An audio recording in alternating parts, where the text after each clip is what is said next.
시편 120편부터 134편까지가 계속해서 이제 성전에 올라가는 노래, 귀한 공동체의 노래인데요. 지금 계속해서 이 성전에 올라가는 노래를 살펴보고 있습니다. 오늘은 이제 128편인데요.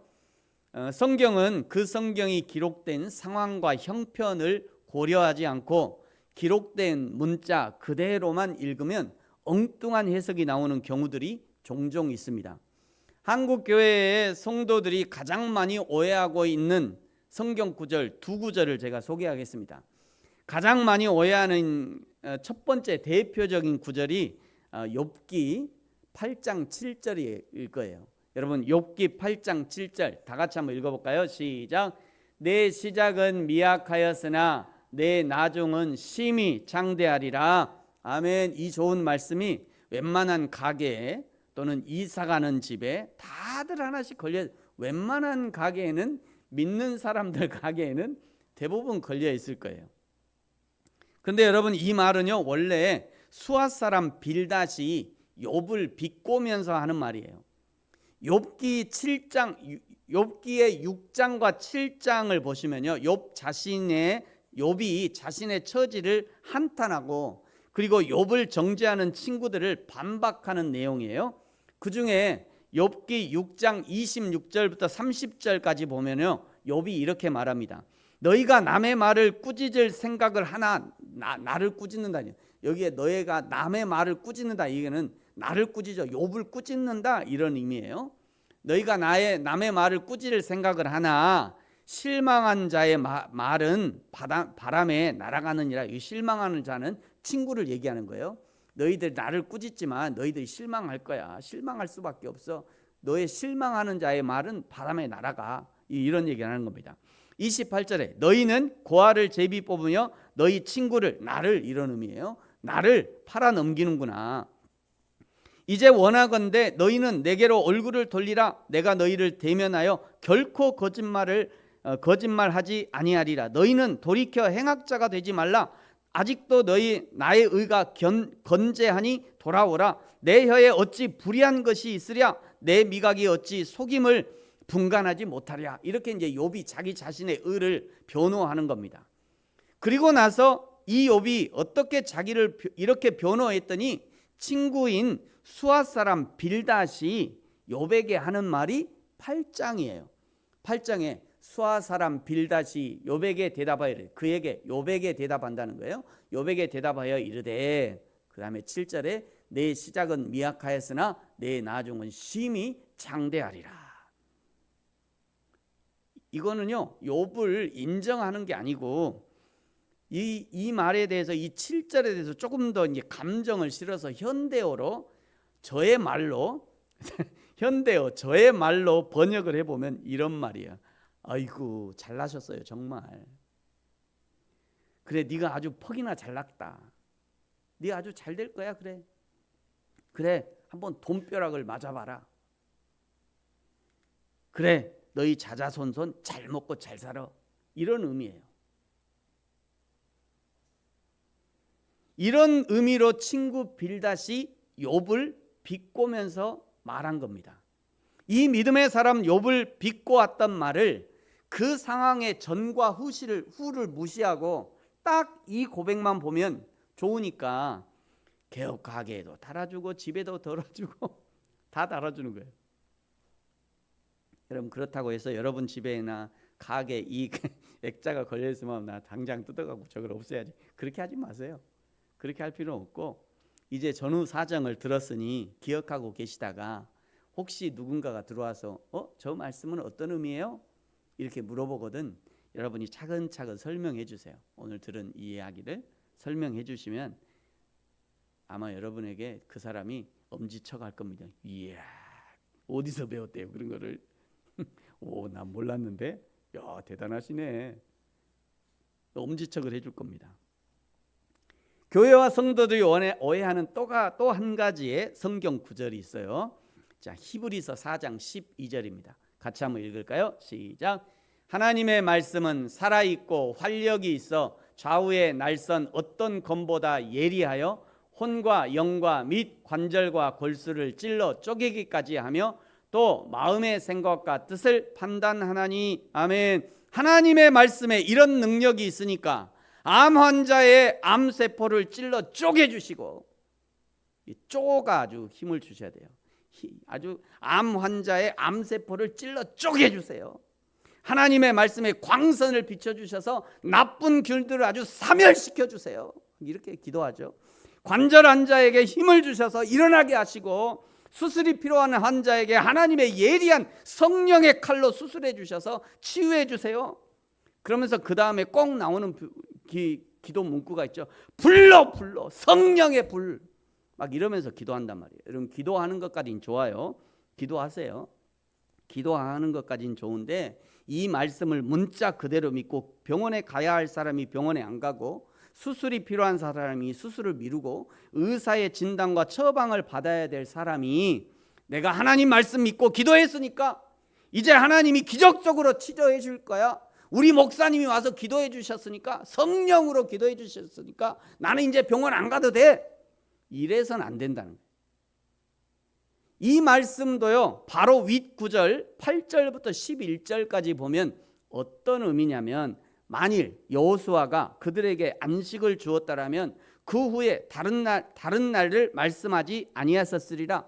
그런즉 안식할 때가 하나님의 백성에게 남아있도다. 이미 그의 안식에 들어간 자는 하나님이 자기의 일을 쉬심과 같이 그도 자기의 일을 쉬느니라. 그러므로 우리가 저 안식에 들어가기를 힘쓸지니 이는 누구든지 저 순종하지 아니하는 본에 빠지지 않게 하려 함이라. 11절이 중요한 구절이죠. 11절에 순종하지 아니하는 본에 빠지지 않게 하려 함이다. 8절에는요, 위에 8절에 보세요. 8절에는 여호수아가 그들에게 안식을 주었더라면 하면서 여호수아도 하지 못했다는 것을 말하고 있는 거죠. 출애굽 광야에서 불순종과 불신앙으로 인해 약속의 땅 가나안에 들어가지 못했던 이스라엘 백성들을 이야기하고 있는 겁니다. 그들을 생각하라는 거예요. 그들이 순종함으로 순종하지 못하고 불순종해서 가나안에 들어가지 못했잖아. 지금 이 얘기를 하고 있는 거예요. 출애굽할 때요 60만 명, 남녀노소를 다 포함하면 약 120만 명 이상이 출애굽을 했는데, 그 모든 출애굽의 1세대가 하나님 앞에 다 불순종해 가지고요 그 광야에서 다 죽었어요. 다 죽었어요. 가나안 땅에 들어간 사람들은요, 광야에서 태어난 출애굽 2세대, 출애굽 2세대와 출애굽 1세대 중에 딱 두 사람만 광야에, 가나안에 들어갔죠. 여호수아와 갈렙만 이 가나안에 들어가, 두 사람만, 딱 두 사람만. 모세도 못 들어갔잖아요. 모세도 못 들어가고 여호수아와 갈렙 두 사람만 들어갔어요. 이 사건을 예로 들면서 이스라엘 사람들이 안식의 땅 가나안에 들어가려면 하나님의 말씀에 순종해야 한다는 것을 강조하면서, 그 다음 11절이니까 12절에 이렇게 말씀하신 거예요. 여러분, 12절 다시 한번 같이 한번 읽겠습니다. 시작. 하나님의 말씀은 살아있고 활력이 있어 좌우의 날선 어떤 검보다 예리하여 혼과 영과 및 관절과 골수를 찔러 쪼개기까지 하며 또 마음의 생각과 뜻을 판단하나니. 그러므로 어떻게 하라는 거예요? 그러므로 어떻게 해야 저 안식에 들어가니까 너희들은 어떻게 하라는 거예요? 순종하라는 거예요. 순종하라. 지금 이거는 4장 12절은 너희들 순종해라 이 얘기를 하고 있는 거예요.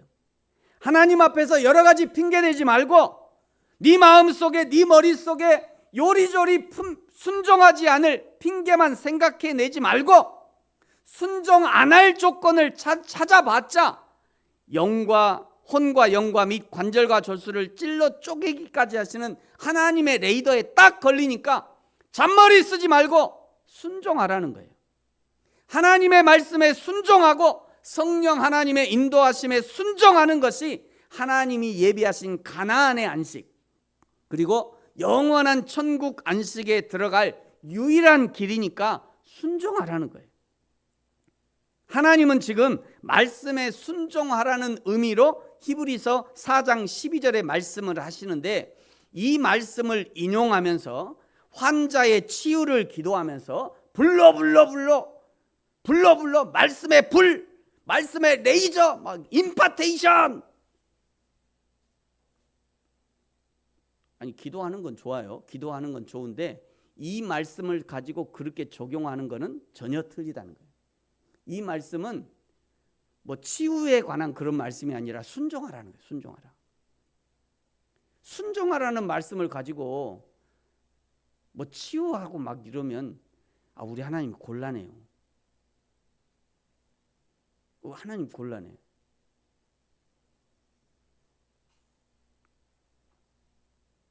여러분, 여기까지 제가 딱 두 가지 예를 생각했는데, 지난 금요일 새벽 예배 본문에 이런 본문이 있어서 한 구절만 더 소개하겠습니다. 사무엘상 11장 5절에 보면요, 이런 말씀이 있어요. 마침 사울이 밭에서 소를 몰고 오다가 이르되 백성이 무슨 일로 우느냐 하니 그들이 야베스 사람의 말을 전하니라. 사울이 왕으로 등극하기 바로 직전이거든요. 바로 직전에 사울이 밭에서 소를 몰고 있으니까, 그러면 사울이 왕 되기 전 직업은 뭐였을까요? 사울이 밭에서 소를 몰고 있다잖아요. 사울의 직업은 뭘까요? 농사꾼이요? 이렇게 가면 곤란하다는 거예요. 그 얘기를 하는 겁니다. 사울이 지금 밭에서 소를 몰고 있으니까, 그러면 사울은 왕 되기 전에 분명히 농사꾼이거나 소몰이꾼이거나 이렇겠구나, 이렇게 해석하면 곤란해. 성경은 그게 아니에요. 그게 아니고 이 구절은 아직 왕정이 본격적으로 시작되지 않아서 사울이 하나님의 때를 기다리고 있다는 것을 암시하는 구절인 거예요. 아직 사울이 공식적으로 기름 부음은 받았지만 아직 왕으로 정식적으로 등극한 것이 아니기 때문에 사울이 지금 그 하나님의 때를 기다리고 있다, 이거를 표현하는 구절이라고요. 이 구절이. 근데 이제 그런 거를 생각을 안 하면, 모르면, 이거 봐라, 사울은 왕 되기 전에 소몰이꾼이었다, 농사꾼이었다, 이렇게 가면 이제 곤란해지는 거예요. 그렇게. 여러분, 성경 읽기의 가장 기본은요, 그 성경이 기록된 당시의 상황과 형편, 성경을 기록한 사람의 상황과 형편, 그리고 그 시대와 그 사람의 위치를 잘 살펴야 돼요. 거기다가 하나 더 추가를 하면 성경이 기록된 문자도 매우 중요하죠. 한글에는요, 한글만이 가지고 있는 느낌과 감성이 있어요. 이번에 그 한강 씨가 노벨 문학상을 받은 것도 그 한글의 감성을 그 번역하는 사람이 아주 기가 막히게 번역을 한 거예요.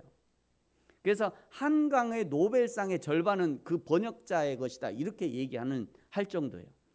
그런 한글만에 있는, 우리 안에 있는 그 감성, 한글만에 있는 막 그런 감정, 이런 것들을 이게 정확하게 영어로 번역하기가 쉽지 않다는 거예요.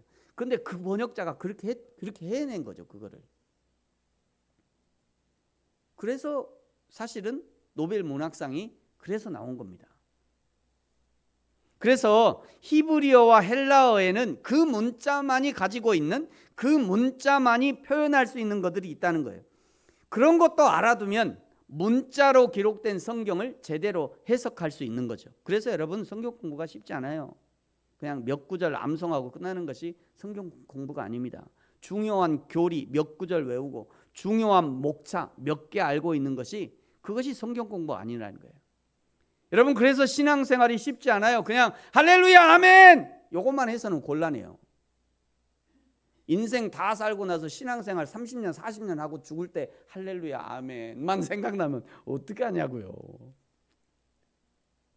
그것만 알고 하면 어떻게 하냐고. 그러니까 교회를 옮길 때마다 새가족반 하잖아요. 교회를 옮길 때마다 새가족반 해요. 물론 그런 것도 있겠지만, 이유도 있지만, 여러분, 성경 읽기의 기본은 이런 거예요. 목사님이 알아서 다 가르쳐 줄 테니까 나는 우리 목사님만 믿어, 이래도 곤란해요. 행여라도 이런 분이 있을까 봐 목사님들이 아주 노심초사하는 것이고요. 단 한 말씀이라도 정확하게 사실 그대로의 말씀을 전달하려고 노력해야 되는 거죠. 오늘 이제 시편 128편도 마찬가지입니다. 이 시편의 상황과 형편을 고려하지 않고 읽으면, 기록된 문자 그대로만 보고 읽으면 곤란한 상황이 발생한다는 거예요. 자, 이제 오늘 본문 128편을 자세히 살펴보겠습니다. 오늘 1절에 보니까요, 여러분 시작하는 1절 같이 한번 읽을까요? 시작. 여호와를 경외하며 그의 길을 걷는 자마다 복이 있도다. 아멘. 이 복은, 여기 복이 있도다 라고 하는 이 복은 바벨론 포로에서 해방되어서 예루살렘으로 귀환하고 있는 이스라엘 백성들이 1차 대상이에요. 그 사람들이 복이 있다 이런 의미예요. 그 해방에 되고 있는, 와서 오고 있는 그 사람, 귀환한 그 공동체가 복이 있다 이런 의미죠. 그리고 오늘 지금도 여전히 육신의 정욕, 안목의 정욕, 이생의 자랑에 잡혀 살아가는 우리 그리스도인들, 그 중에서도 신앙으로 살려고 몸부림치는 그리스도인들이 2차 대상이 되는 겁니다. 일부의 포로들이 바벨론에서 해방되어서 지금 예루살렘으로 올라가고 있지만, 저게 이제 올라가는 길이에요. 직선으로 안 갔어요. 어떤 지도에는 직선으로 직선으로 안 갔어요. 직선으로 갈 수가 없는 길이에요, 저 길이. 그러니까 저렇게 꼬불꼬불 갔다고 해요. 저렇게 길을 따라서 저렇게 갔는데, 저 길이요 총 1350km 정도 됩니다. 1350km. 하루에 8시간씩 꼬박 걸어도 3개월 이상이 걸리는 먼 길이에요. 그런데 이 귀한 공동체에는요, 어린이도 있고 노인도 있고 동물도 데리고 가고요, 자기 짐보따리도 있고, 그러니까 결코 쉽지 않은 길이었어요.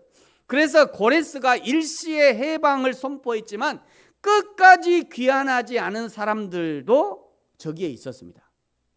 끝까지 귀환하지 않은 사람들, 끝까지 예루살렘에서 귀환하지 않던 사람들, 예루살렘으로 귀환하지 않은 사람들은 어떤 이유에서였는가? 지난주에도 말씀드렸지만 포로 기간이 70년이었으니까 거기서 태어난 아이들도 있는 거고요. 거기서 이제 태어나가지고 거기서 태어나서 이제 곧 죽을 날을 앞두고 있는 노인들도 있을 것이고, 그 70년을 거기서 살았으니까요. 그런 사람들도 있고, 평생을 그 바벨론에서 산 사람도 있었던 거예요. 비록 포로의 신분이지만 바벨론이 더 편했을 거예요. 어떤 사람들은요, 바벨론에서 가정을 이루고 자리를 잡았을 것입니다. 70년 만에 자리 잡고 땅도 사고 집도 사고, 굳이 내가 이스라엘 포로 출신이라고 밝히지 않으면 아무도 몰라. 아무도. 똑같이 생겼으니까요. 생긴 게 뭐 똑같은데 내가 뭐 굳이 나는 이스라엘 사람입니다, 포로 출신입니다, 이런 거 얘기 안 하면 아무도 몰라. 그냥 조용히 이름도 바벨론식으로 바꾸면 끝. 그러니 이 해방의 소식을 듣고도 예루살렘으로 돌아가고 싶지 않은 사람들도 있었다는 거예요.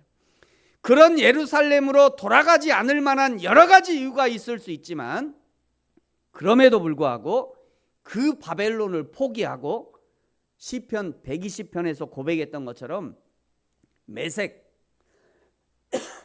다메섹을 얘기하는 거죠. 바벨론의 수도 다메섹, 그 메섹에 머물며 게달의 장막, 그 사람들이 거기서 거주했던 그 텐트를 얘기하는 거예요. 그 게달의 장막에 머무는 것이 내게 화로다. 나는 더 이상 여기 있을 수 없어. 이거는 내 화야. 6절에 보니까 내가 이방인 중에 너무 오래 거주했다. 나는 이제 갈 거야. 지금 이런 의미예요. 이런 고백을 가지고 예루살렘을 향해 길을 걷고 있는 것이고, 바로 그 사람이 복되다 라고 이야기하고 있는 겁니다. 그 사람이 복되다고 하는 거예요. 여러분, 우리의 신앙생활에도요, 어쩔 수 없지 뭐. 어쩔 수 없잖아. 어쩔 수 없지 뭐. 어쩔 수 없지를 영어로 번역해 보니까 it is what it is 이렇게 나오더라고요. 저게 좀 더 어쩔 수 없이라고 하는 그런 의미에 가까운가 봐요. 일본어로는 소유고토 데스. 소유고토 데스. 어쩔 수 없잖아요. 소유고토 데스. 그렇게 됐어요. 이런 의미예요. 중국어는 제가 못 읽어가지고. 정혜선 집사님, 저 중국어 읽을 수 있으세요? 한번 읽어보시죠.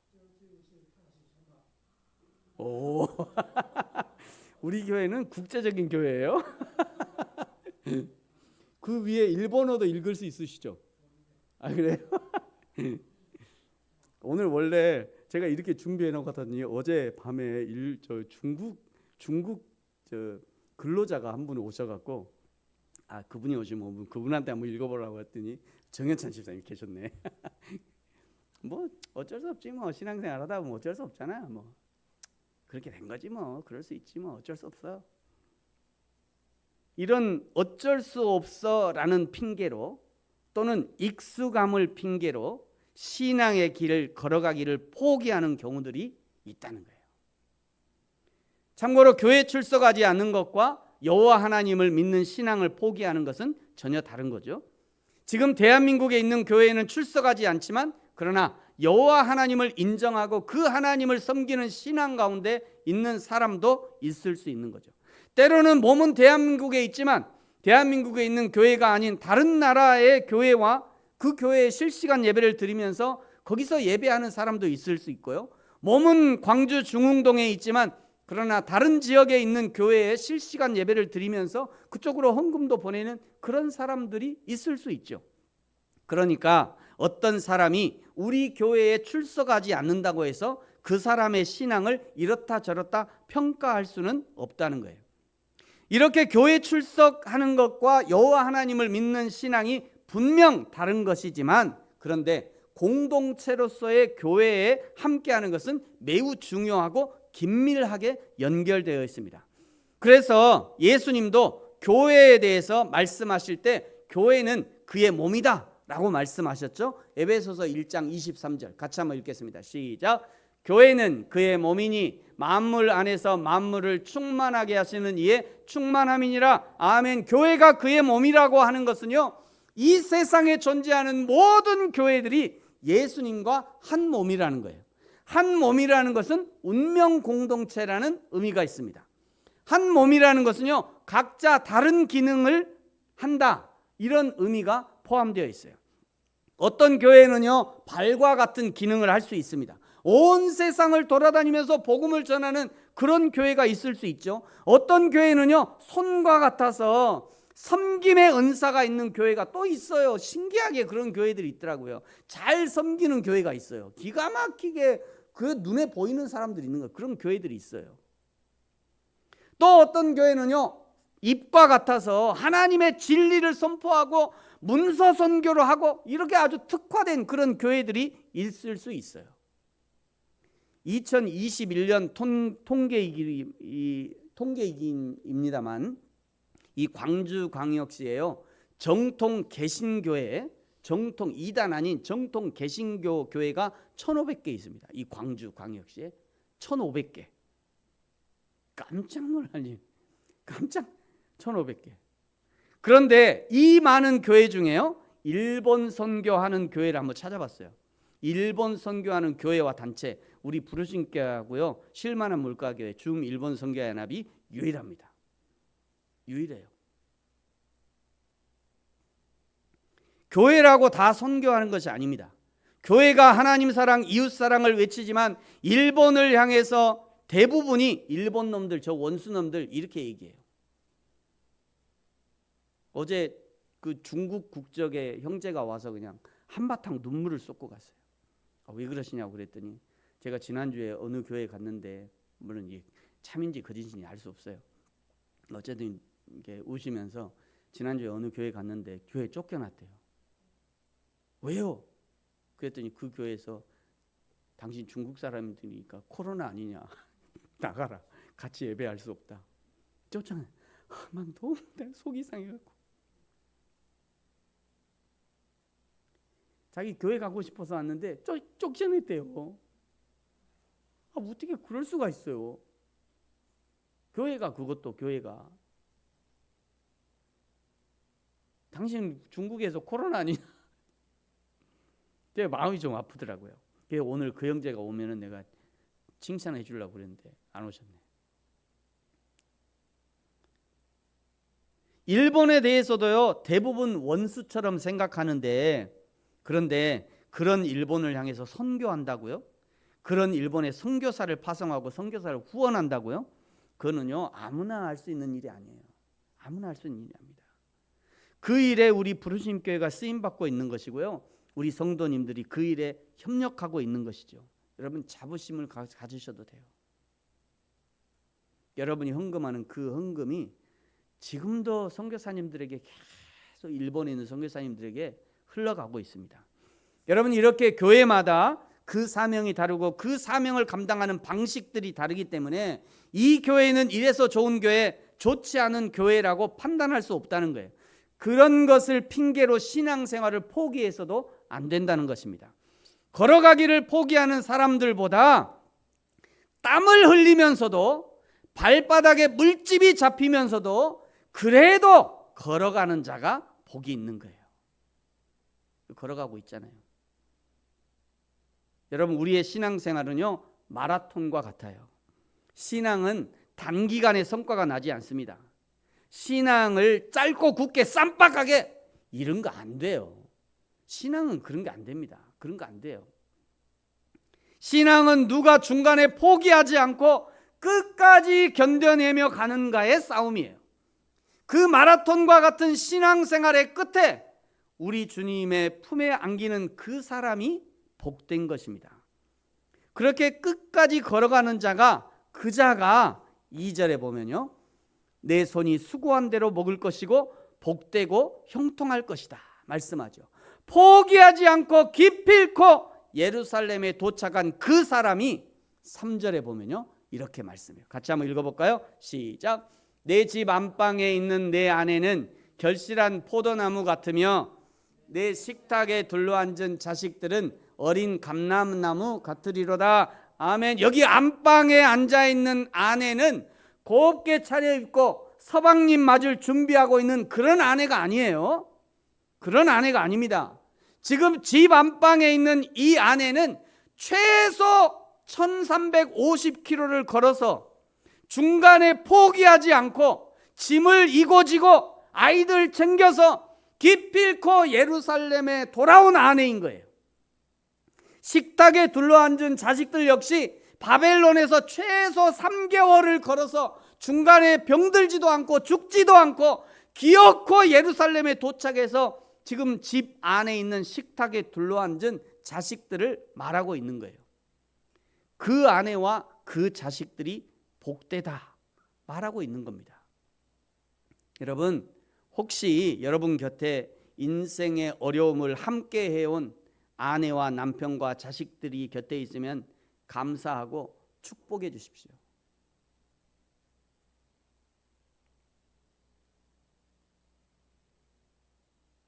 감사하고 축복해야 될 조건들이 넘쳐요.